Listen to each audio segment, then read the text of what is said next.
tarde. Somos acadêmicos do Centro de Ensino Superiores do Campus de Lago da Pedra, do curso de Letras Licenciatura em Língua Portuguesa e suas respectivas literaturas.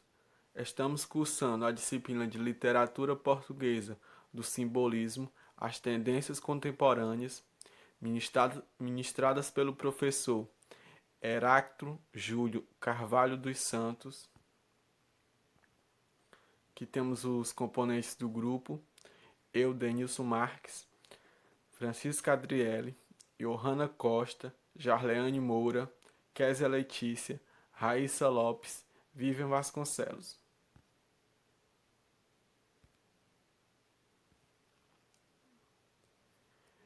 Ficamos responsáveis para fazer a análise da obra Mensagem, de Fernando Pessoa.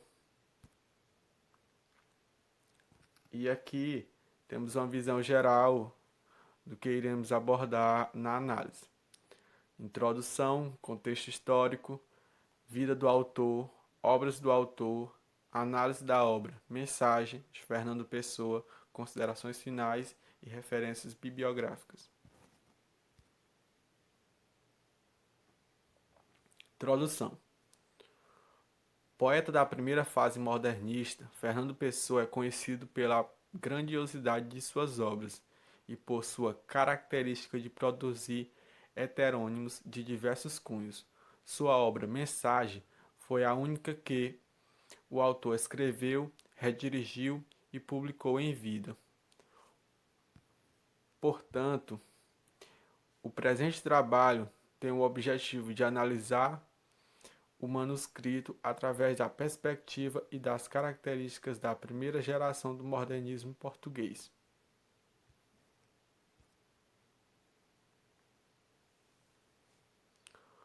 Contexto histórico. O modernismo é uma escola literária que surgiu no início do século XX, após o pré-modernismo, em um momento conturbado. Esse movimento literário representa a ruptura com os padrões e a inovação. Em Portugal, seu marco inicial deu-se em 1915, com a publicação da revista Opeu. Vale destacar que, apesar do marco inicial do modernismo em Portugal ter acontecido em 1915, basicamente ele teve início ali com a proclamação da República, numa época onde o país estava bastante conturbado, existia um grande descontentamento por parte da população com a monarquia que governava o país. E já que no Brasil, este movimento possui como marco simbólico a Semana de Arte Moderna, realizada em 1922, como vocês podem ver aí um pouco depois, né? Algo interessante é que, apesar de se chamar Semana de Arte Moderna, não durou uma semana, durou apenas 3 dias.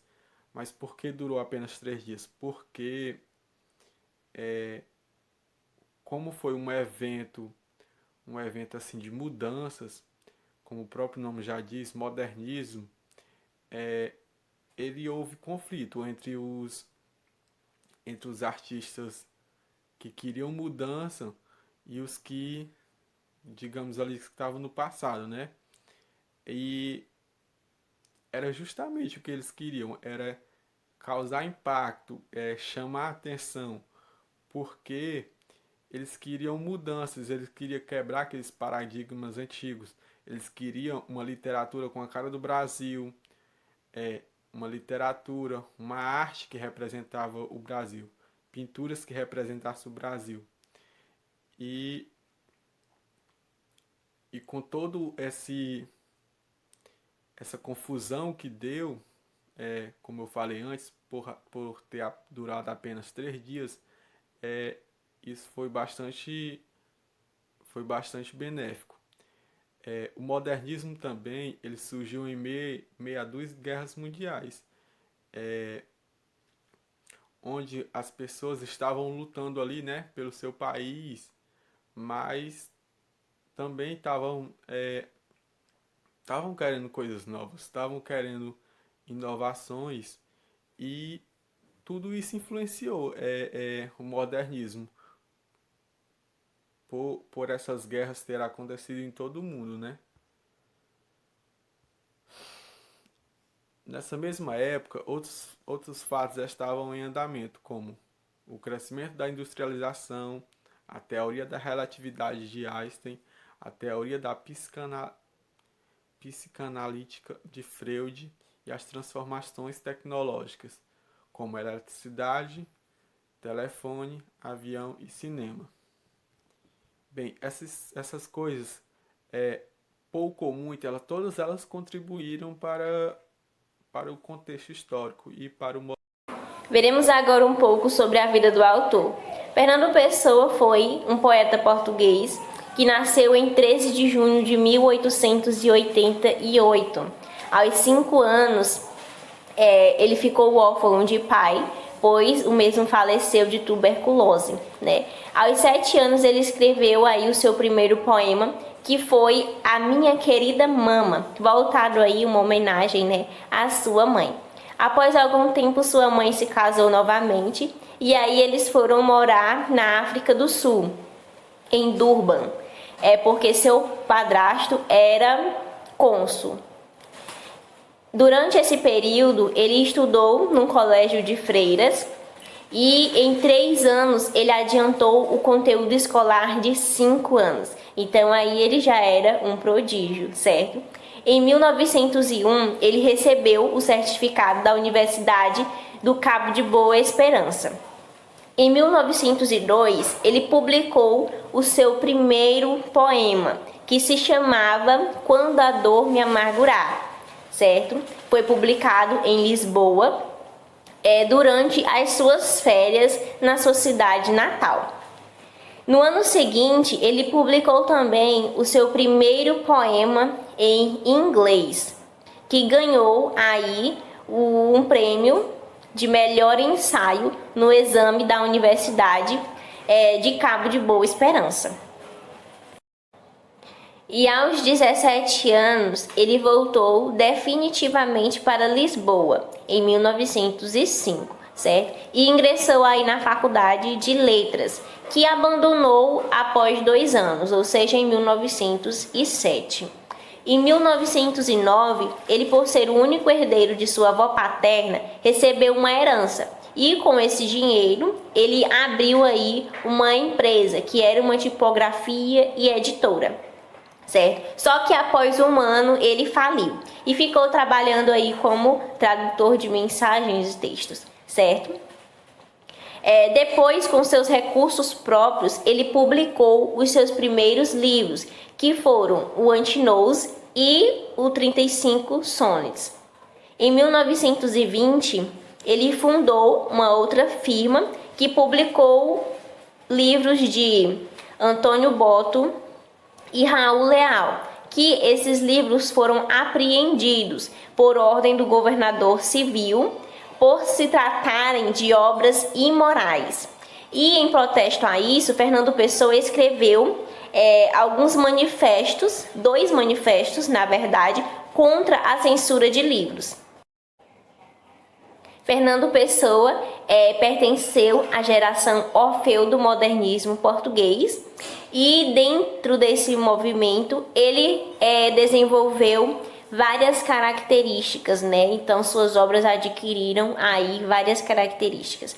Dentre elas está a experimentação, o anticonvencionalismo, a ironia, o nacionalismo crítico, elementos futurísticos e clubistas, dentre várias outras, certo?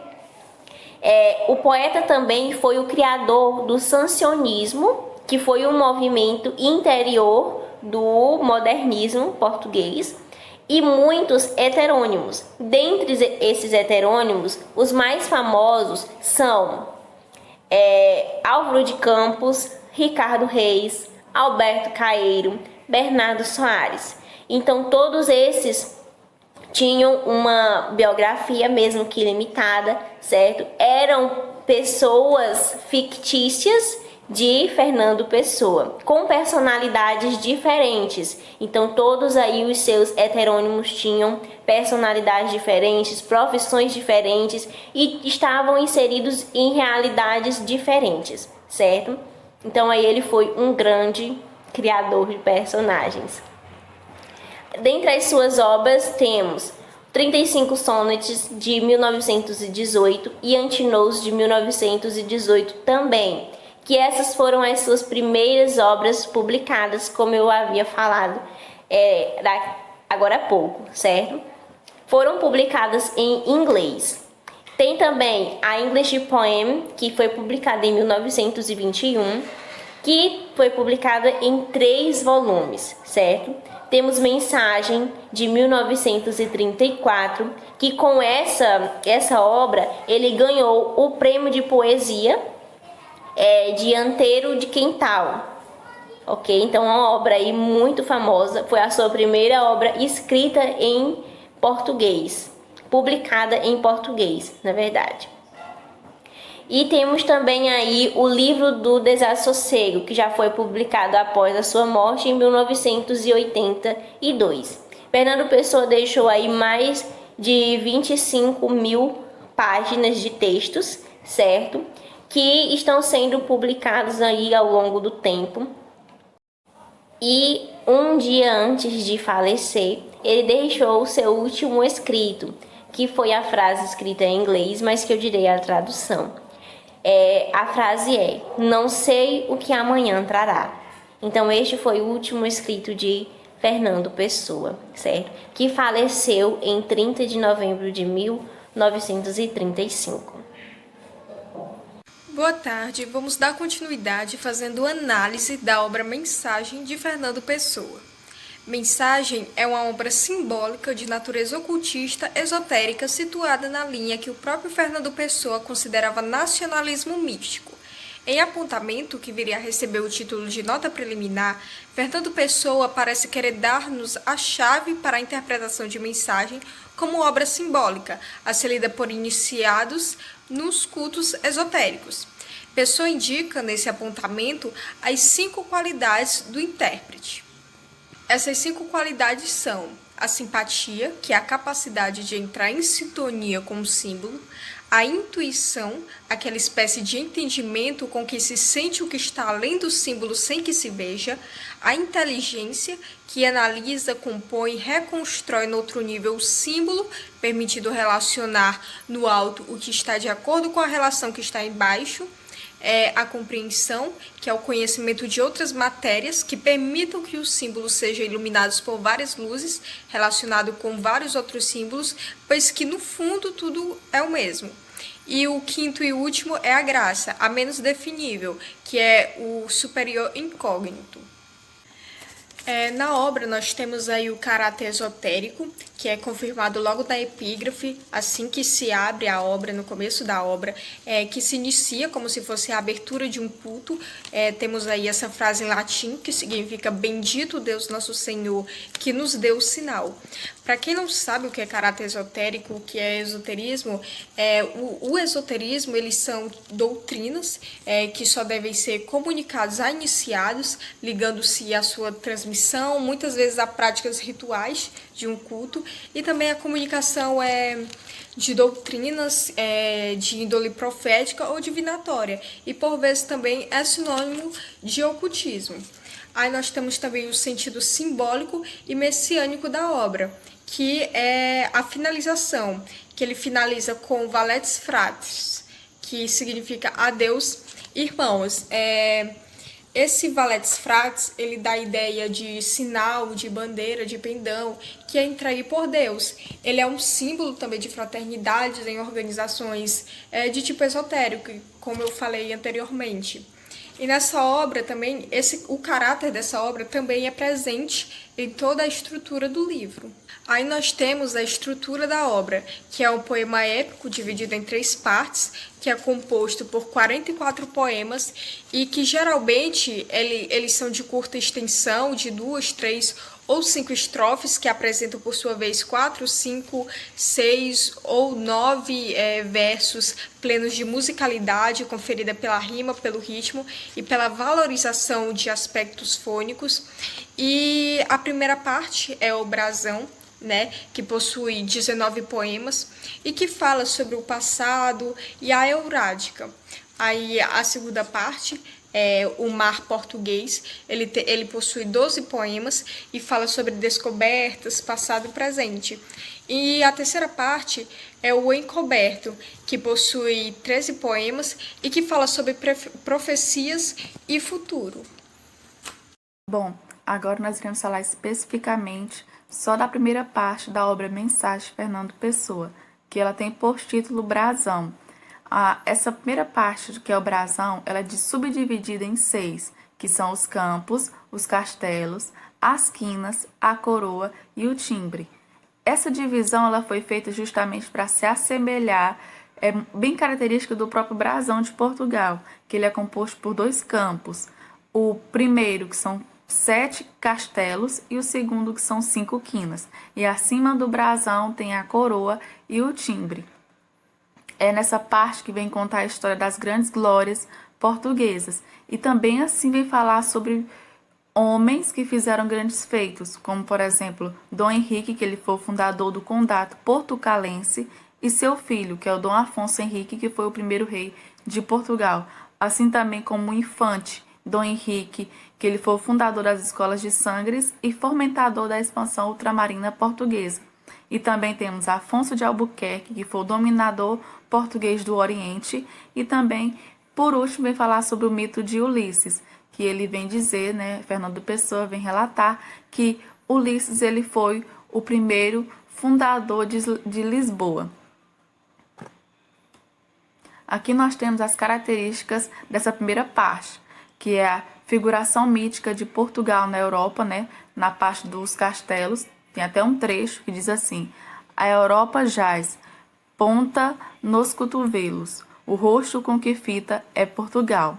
Assim também nós temos dimensão espiritual com a parte das quinas, né, que nós temos um trecho: os deuses vendem quando dão.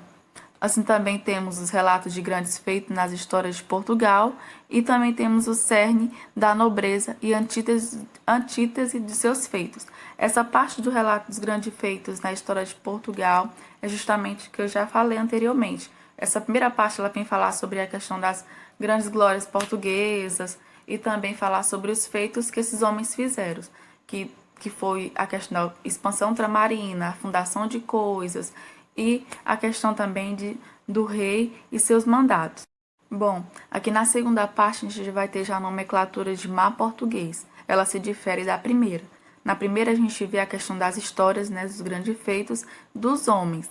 E aqui a gente vai ver a questão mais da expansão marítima de Portugal, que teve o seu apogeu durante os séculos XV e XVI.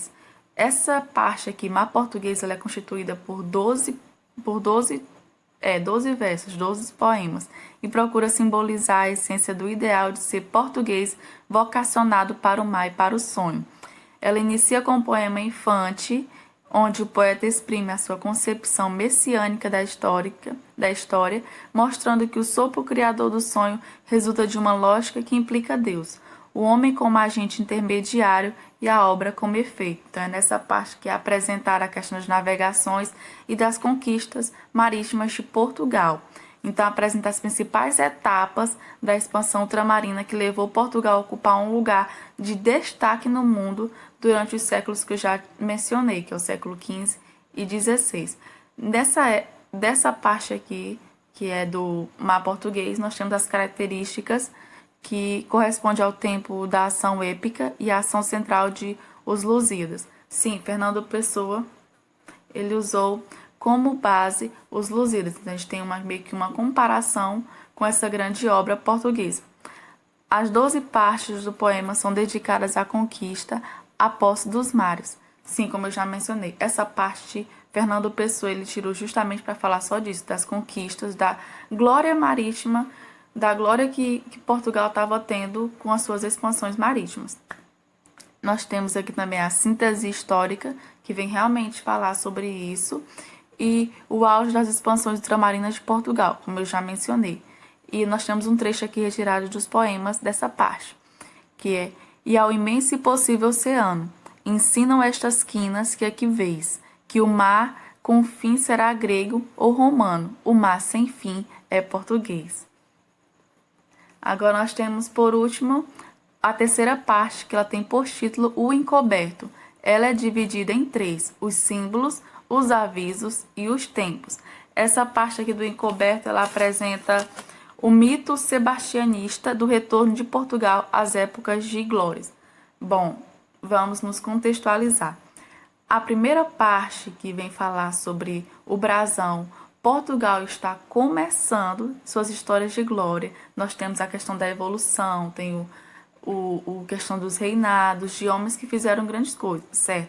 Na segunda, que é o mar português, a gente já vai ter a questão do grande apogeu, realmente a grande glória de Portugal no século XV e XVI, que vem falar sobre a questão da expansão marítima que eles estão vivendo. É realmente uma grande época. Já aqui no encoberto, a gente já vai ver a questão deles querendo retornar a essa grande época novamente. Então, eles levam agora, Fernando Pessoa leva agora nessa terceira parte o mito sebastianista do retorno de Portugal às épocas de glória. Então, ele apresenta o misticismo em torno da figura de Dom Sebastião, que é o rei de Portugal, cuja frota foi dizimada num ataque aos mouros em 1578. Então, nessa parte também a gente tem muitas provisões acerca de que esse homem vai retornar para trazer essa grande glória, que ele é visto como isso, ele é visto como um herói na história. Então, eles esperam realmente que ele retorne para trazer isso, trazer Portugal novamente ao seu grande apogeu. Então, essas provisões nós temos a do sapateiro de Bondarra, né? E a do padre Antônio Vieira, que eles pregam o retorno de Dom Sebastião para resgatar o poderio de Portugal. Nessa parte, nós temos as características de civilização intelectual, que já temos a questão mais futurista, que é uma nova civilização. Nós temos também o misticismo da figura de Dom Sebastião, que é esse herói que eles pregam, que preconizam que ele vai voltar e que ele vai trazer Portugal às suas glórias. Nós também temos o cunho saudosista nacionalista, sim, que é o Fernando Pessoa, que ele é português, e ele vem falar sobre a questão de Portugal, de voltar à sua época. E nós também temos a elaboração em linguagem arcaica, apresenta um acabamento formal e perfeito. Sim, é assim, essa obra da mensagem, ela tem uma linguagem bem arcaica, porém ela tem um acabamento perfeito. Então vamos pular bem aqui para o último ponto. A linguagem do poema oscila entre o equilíbrio clássico e a sinuosidade barroca. É justamente isso. A obra, ela é perfeita. É nessa questão da linguagem arcaica, ela tem uma linguagem bem arcaica, mas só que é um formal impecável. Fernando Pessoa, ele conseguiu fazer isso. Então, realmente é um equilíbrio clássico e a sinuosidade barroca. E também tem a fusão dos gêneros épico e lírico. Isso na obra inteira. A obra, ela é a fusão do gênero lírico e fusão do gênero épico. Por quê? Porque do épico nós temos as lendas, nós temos os mitos, que nós vimos da questão da história, da questão das navegações e também do mito de achar que esse homem vai retornar, o Dom Sebastião vai retornar para fazer Portugal voltar aos seus dias de poderio, aos seus dias de apogeu. Como também nós temos essa parte do gênero lírico, né? Claro, eles são poemas, então traz sim a poesia e essa questão e eles ficam assim, como eu posso dizer, são equivalentes, ficam bem equilibrados a questão do gênero épico e do lírico. E por fim, chegamos ao final do nosso trabalho, não é?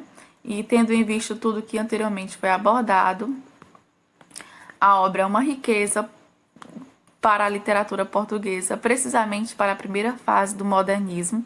Portanto, concluímos esta análise com a fala de Isabel Pires de Lima, em seus estudos da vida à obra em relação à coletânea Mensagem. Pessoa, poeta moderno, herdeiro do simbolismo, leva em mensagem a linguagem dos símbolos, a plenitude da sua função, tema e processo, nomes dos heróis, emblemas heráldicos, temas da história, palavras, língua, tornam-se símbolos do ser português. Então, é isso. Pessoa, ele conseguiu fazer isso. A obra é a reunião do clássico, da história de Portugal. Conseguiu fazer uma obra que fosse em comparação, que fosse, ao longo da sua história, fosse se equiparando ao clássico de Camões, não é? E ele conseguiu fazer isso. Ela realmente é uma obra com símbolos do ser português. Essas são as nossas referências bibliográficas e esse foi o nosso trabalho. Muito obrigada.